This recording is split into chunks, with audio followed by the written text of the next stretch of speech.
жақсы жарайсың. Әрбір мемлекеттің өзінде несі бар? Заңы бар. Ол заң қайда жазылады? Конституция. Сол жазылған заңның барлығын әрбір Қазақстанның азаматы не істеу керек? Ұстану керек. Жақсы. Егер де тәртіпсіз болса, осы заңға бағынбасақ, оңға тартып, солға тартып жүретін болсақ, біздің мемлекетіміз көркейіп, басқа мемлекеттерге таныламыз ба? Жоқ. Әрине, сондықтан біз қандай болуымыз керек? Тәртіпті, ұқыпты, ақылды және білімді. Өте жақсы жарайсыңдар. Сонымен енді қазір біз сіздермен тақтаға қарай өткен тақырыпты қайталау мақсатында, одан кейін қазір осы өткен тақырыпты қайталай отырып, біз қазір бүгінгі жаңа тақырыпқа көшеміз. Жарайды ма? Қазір сіздерге мынадай тапсырма. Ең бірінші тақтаға назар аударайықшы. Көріп тұрман балалар сіздерге? Жақсы. Енді қараңыздар, біз не көріп тұрмыз? Не болады? Сыз бала дұрыс. Неге байланысты балалар? Қозғалысқа. Біз қандай қозғалысқа есептер шығарған болатынымыз есімізге түсірейікші. Бір бағытта қалып қою. Тамаша. Сезім жарайсың. Тамаша. Балжан, Айхан. Тамаша. Қуып жету, қалып қою, бір-біріне қарама-қарсы, бірінен бірі қарама. Жарайсыңдар. Тамаша. Енді мұқият қарайық. Мұғалім дұрыс орналастырып па екен? Жоқ, дұрыс емес. Ал сіздер мұғалімнің қателігін түзейтін ол әрине кімдер? Сіздер. Жақсы. Енді қатар-қатармен жинала қойып. Мен сіздерге тапсырмалар бердім. Қазір мен сіздерге артық қағаздар беремін. Одан кейін дұрыс жауаптарыңызды не істейсіздер? Жазыстырасыздар.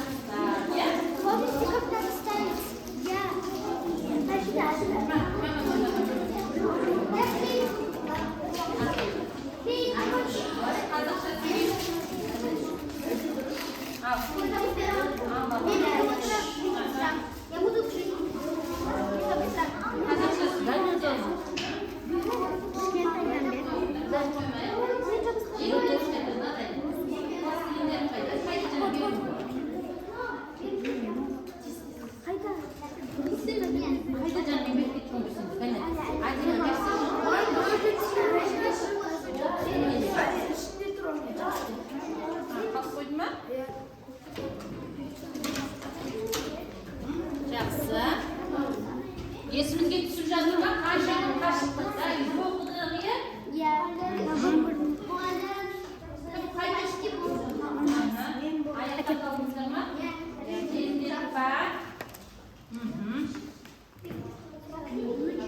Қазақша.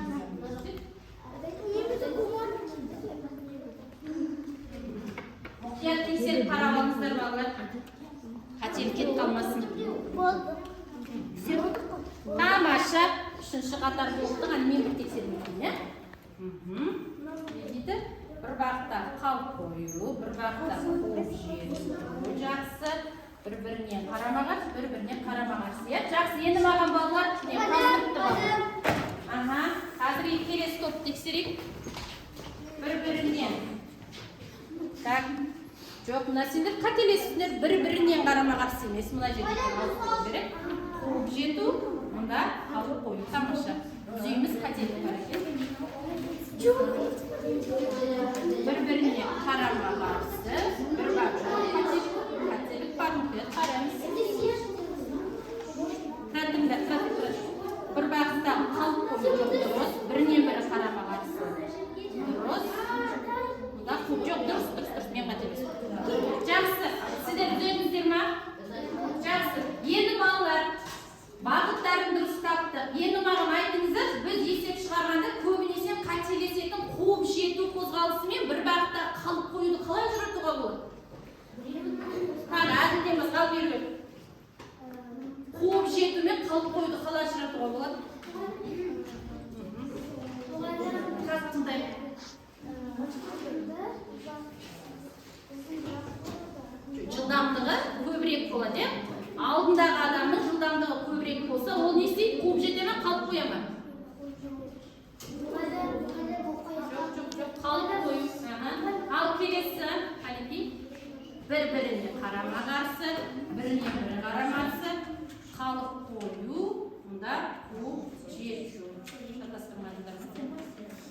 жақсы. Ал қалып қоюды айтты, қуып жетуді кім айтады? Айқаны, қуып жету. Орындан отыра қойды, рахмет. Қуып жетуде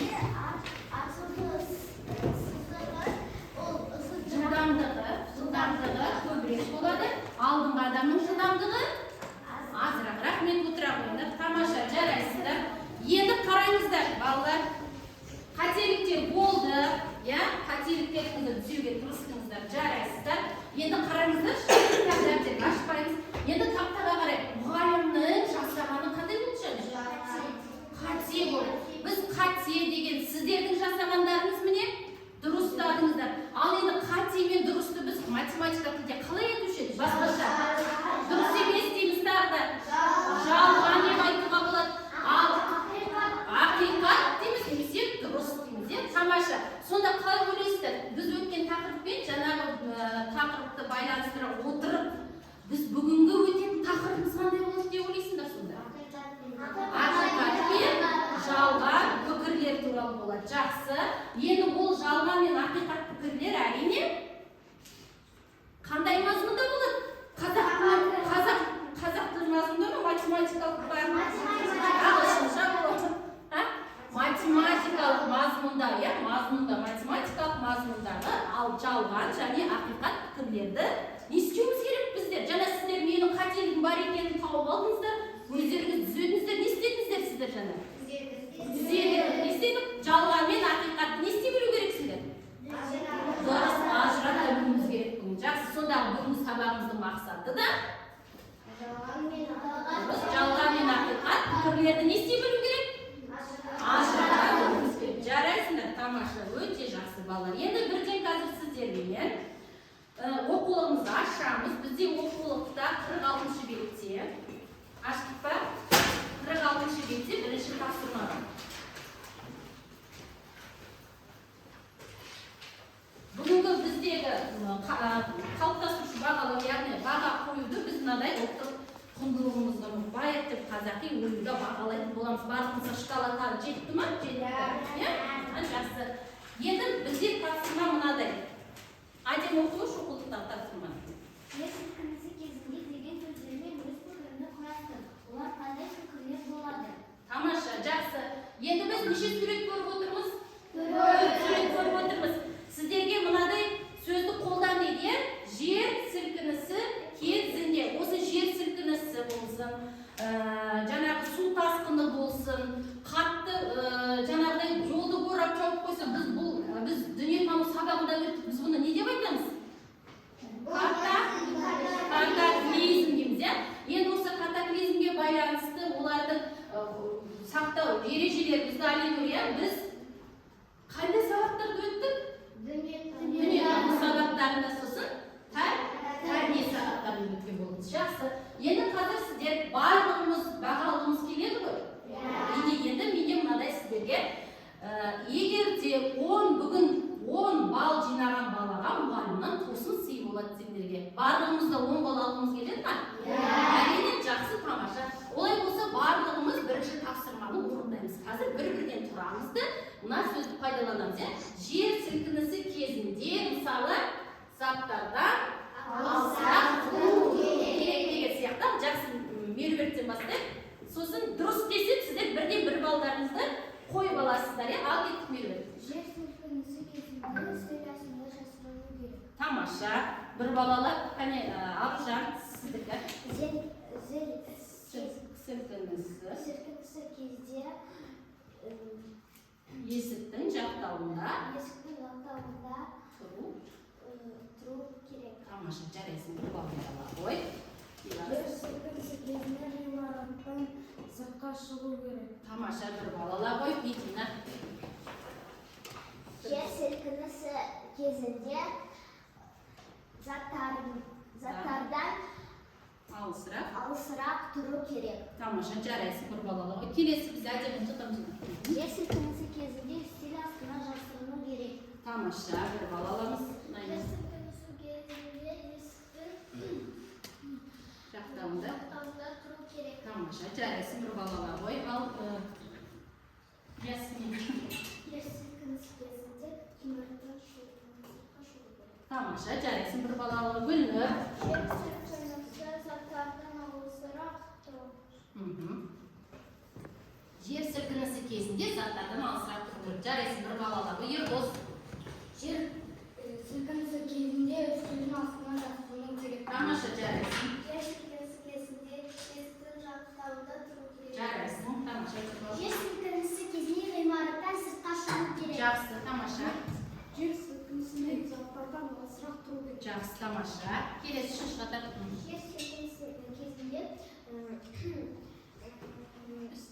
үстелдің астында тұру керек. Тамаша, жарайсың бір балалы. Жер сілкінісі кезінде есіктің жақтауында тұру керек. Тамаша, жарайсың бір балалы. Жер сілкінісі кезінде ғимараттан сыртқа шығу керек. Тамаша, жарайсың бір балалы ғой. Жер сілкінісі кезінде заттардан алыстырақ тұру керек. Жақсы. Тамаша. Жер сілкінісі кезінде үстел астына жасырыну керек. Тамаша, жақсы. Жер сілкінісі кезінде есіктің жақтауында тұру керек. Керемет, жақсы Әділ. Жер сілкінісі кезінде ғимараттан сыртқа шығу керек. Тамаша, жарайсыңдар. Керемет. Барлығымыз пікір құрастырдық па? Иә. Құрастырдық. Енді осы жер сілкінісі кезіндегі жүріс-тұрыс қағидаттарын бір назар аударып қарап алайық. Жер сілкінісі кезінде жүріс-тұрыс қағидалары. Егер үй-жайда болсаңыз, терезелер мен пештерден өзіңізді аулақ ұстаңыз. Берік жиһазасына тығылып, басыңызды қолыңызбен қорғаңыз. Немесе есік ойықтарына, ішкі қабырғалардың бұрыштарына тұрыңыз. Есте сақтаңыз, баспалдақ пен лифттерді пайдалануға тыйым салынады. Көшеде, ашық жерде тұрыңыз. Құлап бара жатқан заттар мен сымдардан сақ болыңыз. Ыстық су мен бу құбырлары, сондай-ақ газбен жабдықталған жүйе өте қауіпті болып табылатынын есте сақтаңыз. Өзіңізді және жақын адамдарыңызды сақтаңыз. Жақсы. Бұл ережелерді есіңізден шығармайық балалар. Жақсы ма? Енді бүгінгі біздің жаңа тақырыпқа байланысты мына бір видеоны ұсынғым келеді. Бұл видеоны мұқият тыңдап алайық, себебі сабақ барысы бойынша бізге осы ақпарат қажет болды. Түсінікті ме? Жалған немесе ақиқат екендігі туралы нақты айтуға болатын сөйлемді пікір деп атайды. Басқа кез келген сөйлем пікір бола алмайды. Пікір міндетті түрде хабарлы сөйлем болуы тиіс. Математикада дұрыс пікірлерді ақиқат, ал дұрыс пікірлерді жалған деп атайды. А түрінде жазылады. Және Ж түрінде жазылады дейді. Тамаша. Бұл видеода не ұқтық, не түсіндік бүгінгі тақырып бойынша естеңдер дейді. Ақиқат пен жалған дәлелдеу үшін айтылатын сөйлемдерді не деп айтады екен? Дұрысын айтқан пікір деп айтады екен. Пікірлер бірақ та ол қандай сөйлем ғана болу керек екен? Дұрыс айтасың, хабарлы сөйлем. Хабарлы сөйлем соңына қандай? Тыныспелі айтады ғой? Жоқ, хабарлы сөйлем соңына қандай тыныспелі қойылады? Нүкте, жарайсың нүкте. Сонда математика мазмұнына байланысты айтылған пікірлерді хабарлы сөйлем болу керек міндетті түрде. Егер де ол пікір дұрыс болса, қалай айтады екен? Қате болса? Түсінікті ғой, иә? Керемет. Енді қазір сіздерге осы түсінгеніміз бойынша мен қазір сіздерге мынадай карточкамен тапсырма, әрі өзіндік жұмыс ретінде таратамын. Мұқият есіңізде сақтап алайық. Ақиқат пікірлерді үлкен А әріппен белгілейміз. Жарай ма? Жалған пікірлерді үлкен Ж әріппен белгілейміз. Түсінікті ме? Әркімнің өз тапсырмасы бар. Мұқият оқып шығамыз. Қасында осындай торкөз берілген арнайы сіздерге өз пікірлерін ақиқат па жалған ба екенін жазу үшін. Қаламдарыңыз бәрі дайын ба?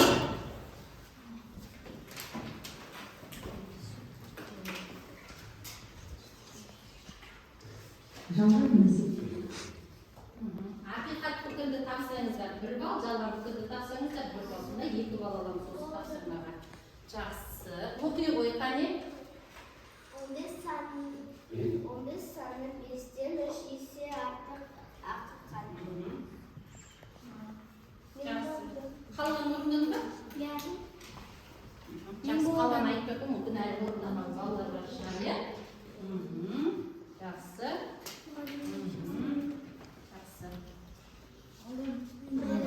Жақсы, 2 балл аламыз, иә? 2 балл. Жақсы, 2 балл аламыз. Қазір соңында Екі үш баланы оқытайық, е? Себебі дұрыс. Екі бал аламыз, е? Жарайсың, екі бал. Екі бал аламыз, екі бал. Жақсы, екі бал. Екі бал дұрыс. Жақсы, дұрыс, екі бал. Шкалаға белгілеп отырыңыздар. Жақсы, дұрыс. Тамаша, өтінішін орындадыңыз де?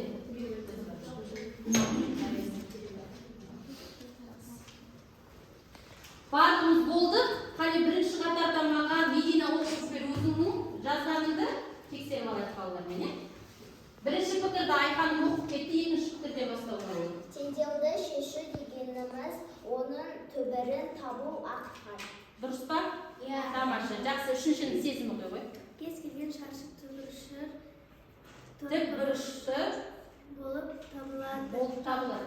Ақиқат па жалған ба? Жалған. Себебі ол кейбір тікбұрыштердің ені ұзындығы да әртүрлі болуы мүмкін, е? Жақсы, келесі.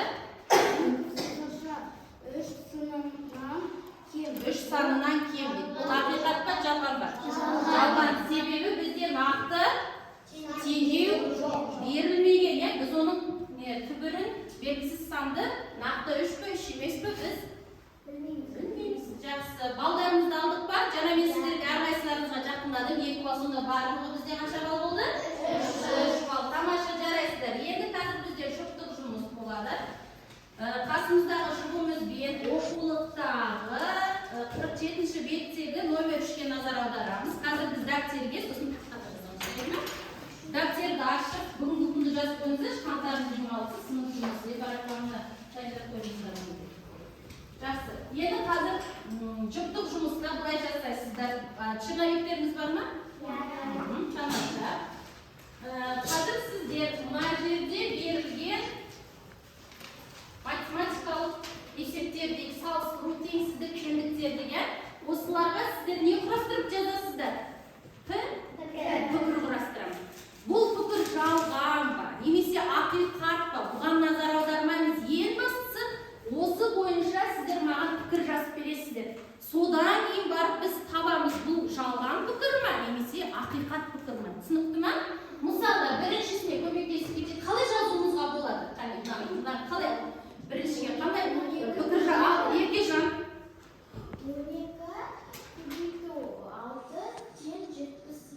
72 деп сөйтіп пікір жазуға бола ма, болмай ма?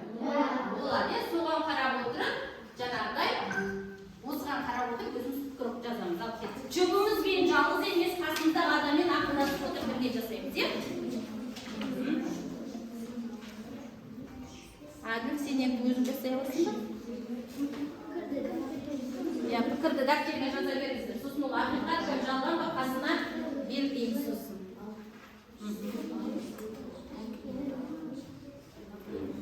Не деп жазасыз?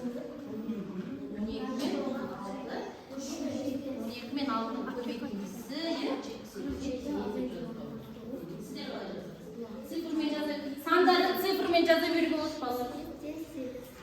12 көбейту 6 деп, сөйлеммен жазасың. 12. Жоқ, цифрмен жаза бер санды.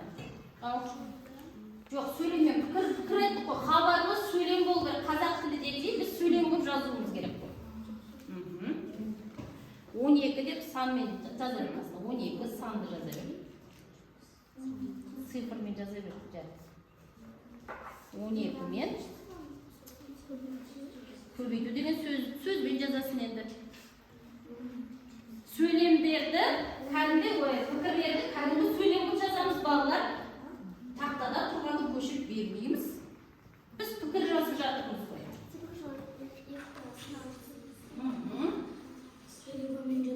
Алдына көбейткенде дұрыс үш жазып жатсыңдар.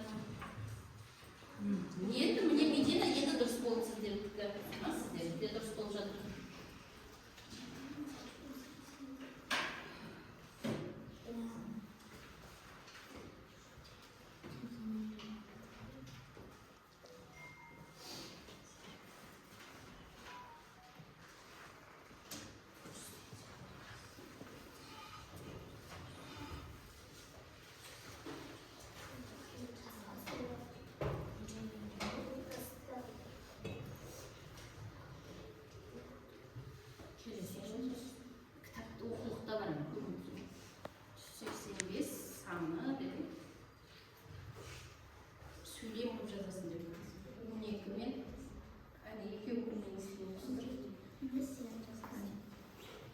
осылай сөйлем. Бағана айттым ғой, пікір деген ол хабарлы сөйлем болады деп. Сөйлем сияқты тұрады.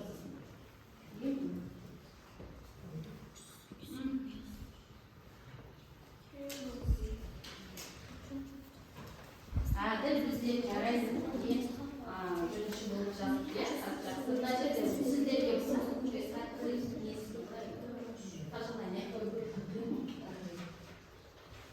әділ тамаша жазып қойды. Қазір 4 баладан ғана оқи сала бер, бірақ та мен акциялеріңізді қарап жатырмын. 4 пікірде дұрыс болса 4 балл. Егер де екеу, үшеу, біреу ғана құрастырсақ, соған байланысты балымызды аламыз, е?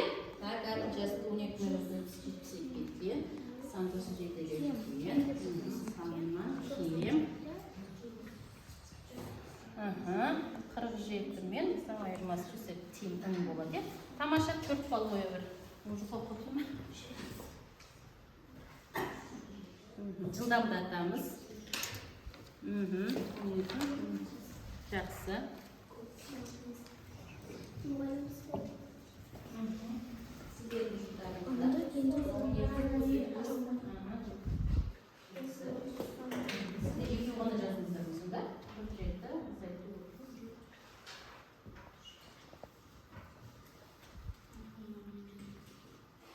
Сіздер жалғанды енді ақиқатқа айналдырып жазыпсыздар ғой шу? Мына екеуінікі қайда? Екеуіне жазбапсыздар ғой. Ол жазды ма? Қанеке? 124 дұрыс емес, толық емес. Екеу ғана сіздер, екі балға ғана жұмыс істедіңіздер.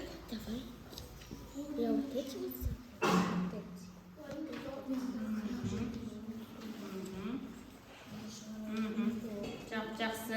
Дәптерге жазып алыңыздар. Екеулеріңіз бірге отырғызыңыздар ма? 4 балды алып алыңыздар.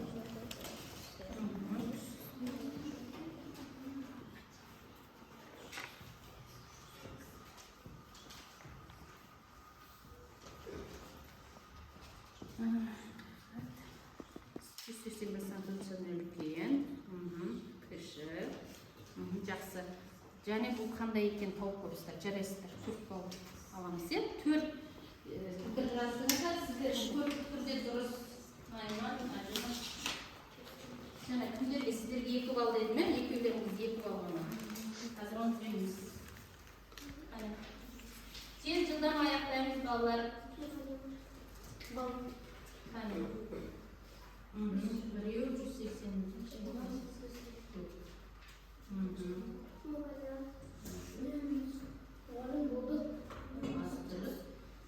3 балл. 4-үсін жасамадыңдар ма? Қане болды, аяқтаймыз. Барымыз қаламды аяқтаймыз. Қазір кім қанша жасады, сол бойынша қазір балалар.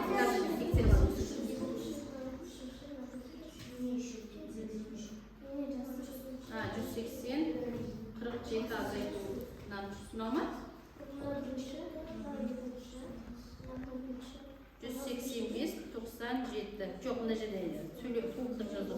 Мысалы, 185 саны 97-ден, мысалы, қандай?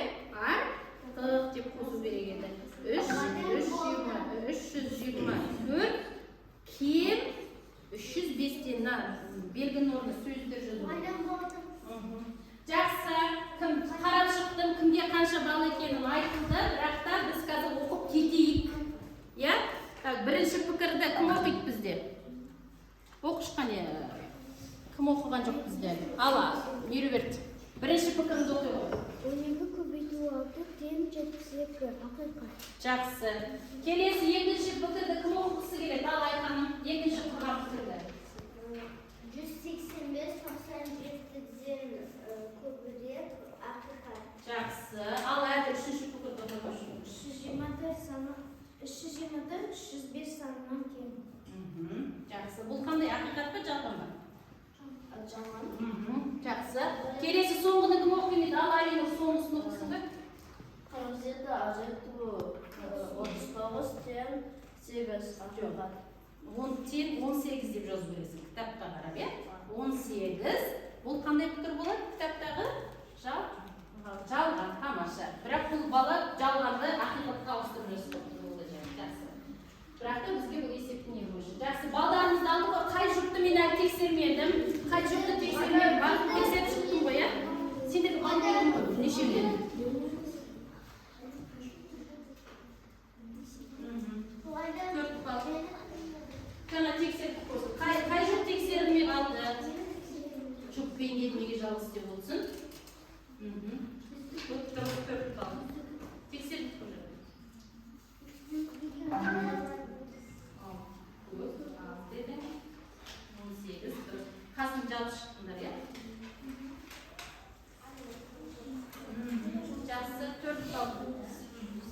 Тамаша, алдық па балымызды? Аяғы сіздер тексердің бе мен? 4 бал. Иә, 4 бал. Тексердің бе сіздерді? Жақсы. Қане, Аружан сен айта алшы өзің? Қане, салыстыру бойынша, иә? 185 саны бойынша пікіріңді айта алшы. Саны 97 санынан жақсы. Тамаша, балды алдық па? Ең максималды бал 4 бал болу керек. Неше бал жинадық? 7 бал жинадық. Тамаша, енді келесі топтық жұмыс. Міне тақтада мен сіздерге 5-ші тапсырмаға топқа беріп қойдым. Тағы да мұнда біз пікір құрастырамыз. Бірақ та сосын әр топ өзінің пікірін тақтаға жазады. Келістік па? Қазір бірінші топқа 8 көбейту 9-тен 63, 24 бөлу 3-тен 8. Бірінші қатар сіздерге, екінші қатар сіздерге 16 қосу 8 бөлу 4-тен 20, 2 метр кем 200 сантиметрден. Үшінші топқа 3 минут артық 300 секундтан, 3600 бөлу 100 бөлу 36 тен. Осы әр қатарға 2-2 пікірден бердім, сонда 2 бал аламыз. Ал жинала қойып, жылдар бірақ та ақылдасы болып бір адам жазсын.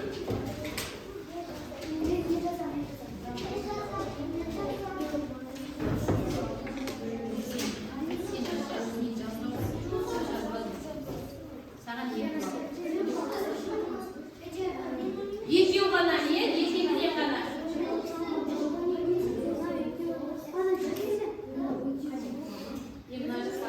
Сіздерді қандай құрастыр жазамыз? Сөйлем ретінде, хабарды сөйлем ретінде жазамыз. Қыздар ақсаға топтық жұмыстар сөйлем ретінде. Берілген жазба бойынша пікір құрастыр, олар ақиқат па, жалған ба дейді. Сосын соны табамыз.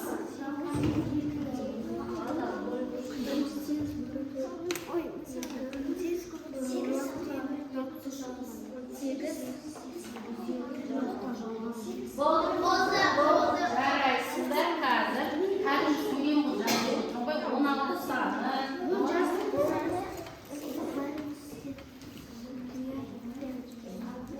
Жақсы. Ал Алинур кім оқиды сіздер топтарын? Кім оқиды сіздер? Балжан ба Алинур ба? Кім жазды? Айқаным ал оқи қой. Айқаным сіздерді не? Пікір құрастыру керексіздер, сосын ол жалған ба ақиқат па табу керексіздер, иә? Ал оқиды. 3 минут 300 секундтан азырақ.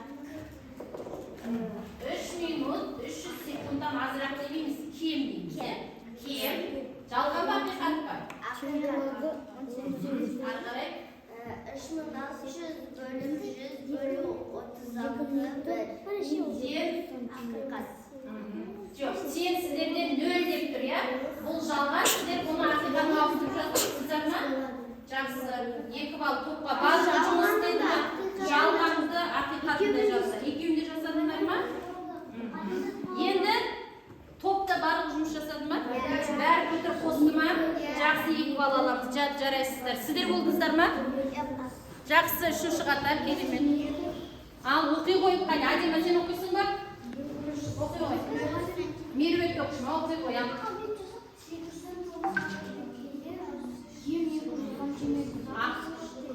63 тең. Ақиқат па жалған ба? Жалған, ары қарай. 24 3-тен 8. Ақиқат, жақсы. Бәрі жұмыс жасады ма? Қалыс қалған адам болмады ма? Бәрі жұмыс істеді ме? Онда 2 бал аламыз топта барлығымыз. Сіздер қалдыңыздар, тездетеміз. 2 минут. Жылдам. Жылдам.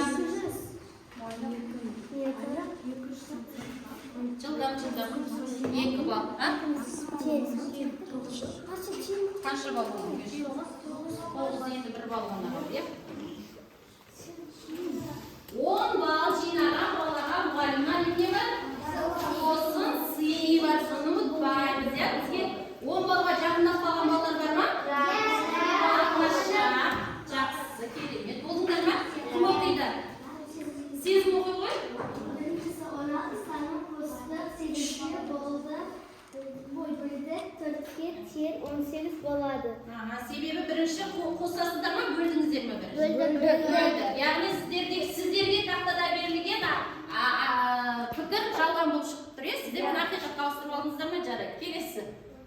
2 метр сызық, 200 сантиметр тең. Сызық дейміз ба? 2 метр, 200 сантиметр екеуі Тең. тең. Сіздер бұны қандай пікірге ауыстырдыңыздар? Жалған. Мынау жалған, сіздерде енді Ақиқат. ақиқат. Мына жерде екеуі де дұрыс емес болды. Жақсы, екі бар. Топта барып жұмыс жасады ма? Қалыс қалған адам болмады ма? Пікір қосты ма барлығы? Жақсы, 2 балл аламыз. Тамаша. Енді қазір мында жылдамдатып кішкене шаршады. Орнымыздан тұрып, бірінші қатар мен екінші қатар жарты баласы келеді. Қазір біз сіздермен бүгінгі енді бізде ақиқат пен жалған болғаннан кейін біз қоңырау ойнаймыз ғой. Я және жоқ деген ойын сияқты. Тез жылдамдатып. Бұл енді қазір математикадан кішкене алшақтап кетейік те, біз біздің сыныптың өміріне байланысты айтайын керек ма? Есеп, нені мұқият тыңдайық. Менің сол жақ қолымда ақиқат, оң жақ қолымда жалған. Көріп тұр ма? Кетті. Баян мұғалімнің шашы қысқа. Математикадан алшақтайды кішкене. Жақсы. Гүлнұрдың шашы ұзын. Аяла, қателестің ғой. Гүлнұрдың шашы ұзын. Отыра ғой, аяла ойыннан шығады, Найман ойыннан шығады. Жақсы, енді 2 сұрақ қоямын. Біздің сыныпта 8 қыз бар. Жақсы. Енді соңғы сұрақ. Біздің мектептің атауы Қайрат Рысқұлбеков. Жалған, отыра ғой.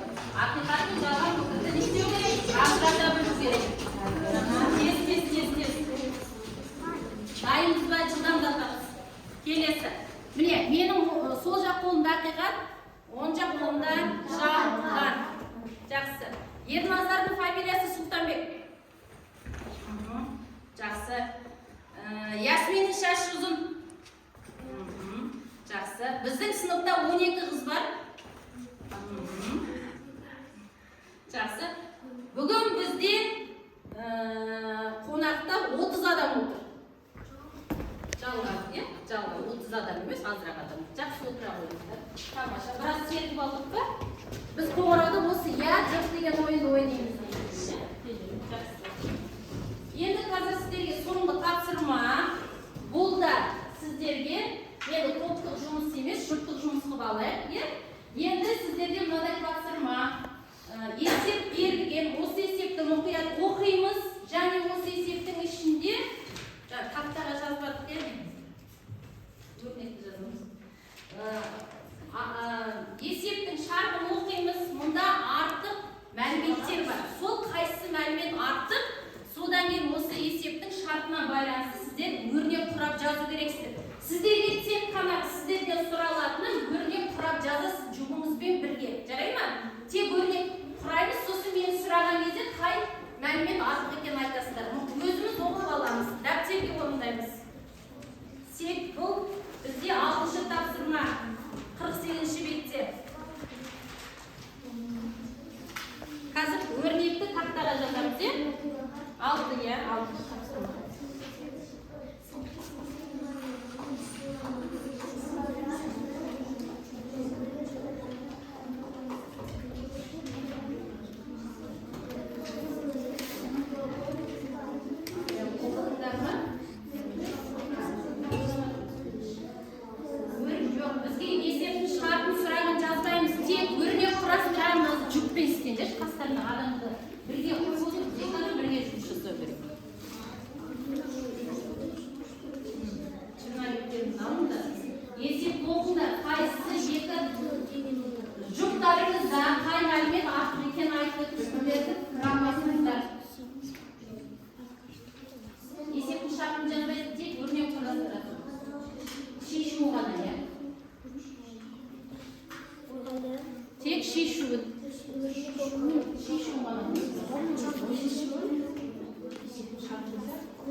Сонымен балалар, есепті оқыдық па? Қай мәліметтер керек емес екен? Қай мәлімет артық екен? 15 вагон және 2 вагон артық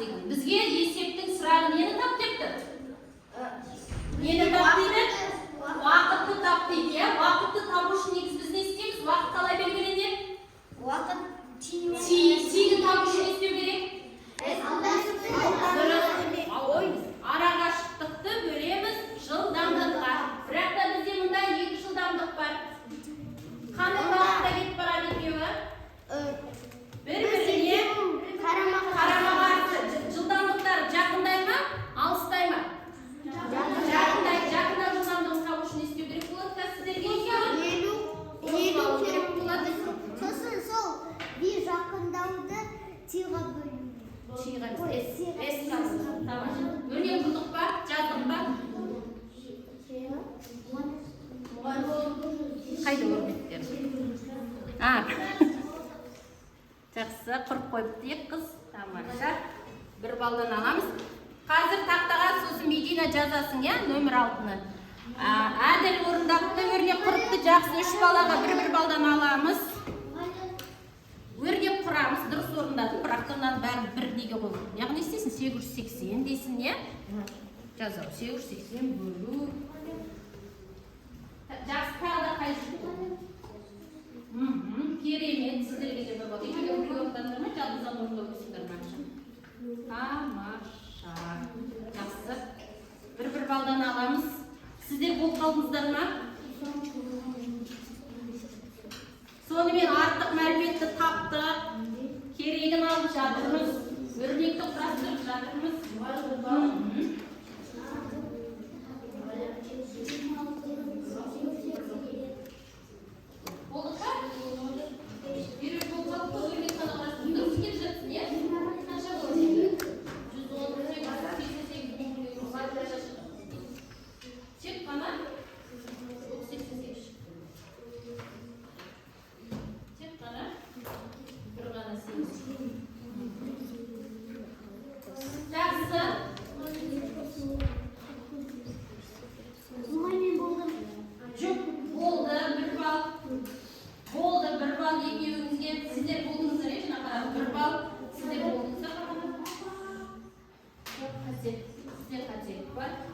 Бал алмайсыздар, болдыңыздар ма?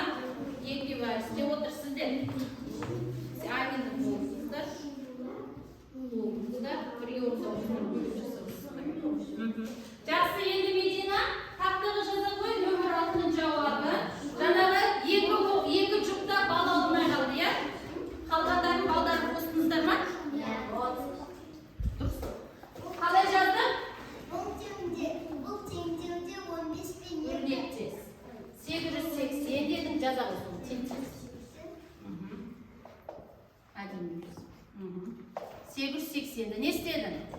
Бөлдің. Жақсы ашылады. Бірінші адам жылдамдығы не? Bir сосын екеуін бір-біріне қоссың. Дұрыс. Тең болды. 100 болды. Соны 880-ге бөлдік, болды 8. Тамаша. 8 не болады? Сағат. Барлығымызды осылай ма? Тамаша. Бізге тек қана өрнек құрады. Құрдық па? Құрдық. Жақсы. Енді балалар, қазір бүгінгі сабақты бекіту үшін мынадай тапсырма. 10 балға жеткен бала бар ма бізде? Тамаша. Жарайсыңдар. Кім жетті 10 балға? Жақсы. Қазір бекіту тапсырмасын орындаймыз, сосын тосын сыйды берем, я? Жақсы. Жылдам жауап беруге тырысайық. Қол несімен. Бірінші яшыққа ашымен өзім аша берейін? 8 пен 9-ның қосындысы 17-ге тең. Жалғанға қатты. Келесі 9-ды 21-ге арттырып, 30 санын алдық. Арттыру деген не істемегенсіз? Қосу 21-ді 9-ға қосу 30 шығама? Ақиқат. 9 пен 7-ның көбейтіндісі 81-ге тең. 81 емес қанша? 48 пен 6 сандарының бөліндісі 8-ге тең. Неге 48 бөліп 6 тең 8 деп бұл? Келесі азайғыш, азайтқыштан кіші. Азайғыш, азайтқыштан жалғап жақсы. 7 санын 6 есе арттырып, 42 санын алдық. Яғни 7-ні 6-ға көбейтіп, 42-ні алдық. Ақиқат. Келесі 64-ті 8-ге бөлгенде 7 шықты. Тамаша. Енді сіздерге жаңа айтып өткен, енді бүгінгі сабағымызды қорытындылайық, кері байланыс берейік балалар. Бүгінгі біз тақырыпта не үйрендік, не істедік? Қазір оны біз мына жерге маған алтын сақа деген әдіспен, егер де сабақта қиын болса, түк түсінбесек, ештеңе істей алмасақ, онда әрине жаңағы қола ескі асықталған сабақты толық түсінбедім, бірақ та бірдеңе сұрақтарым бар, әлі де маған үйрену керек, осыны қайталауым керек десе, күміс сабақты толық түсіндім, маған бәрі ұнады, жақсы жұмыс жасадым, 10 балға жеттім десеңіздер, алтын асықты, солай ма? Енді бір-екі ауыз сіздерден кері байланыс естігім келеді. Бүгінгі сабақта біз не істедік, не үйрендік, не білдік? Ал Ақиқатпен жалған пікірлерді не істедік? үйрендік. Пікірлерді не істеп үйрендің?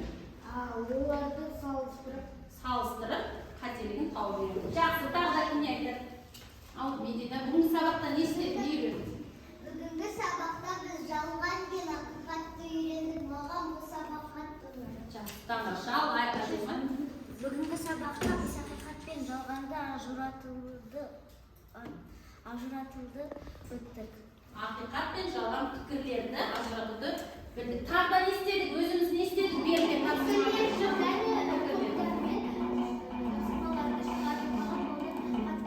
жақсы, енді тез жылдам мәжіле өзіңізді негізге бересіз, сосын жаңағы мен айтқан тосын сыйларыңызды аласыздар. Қатқал ма? Мен бастап. Қазір қайтардан көрейік. Ал, бір-бірден. Сөйтіп, бара береміз. Барлығымыз түсіндік қой бүгінгіні?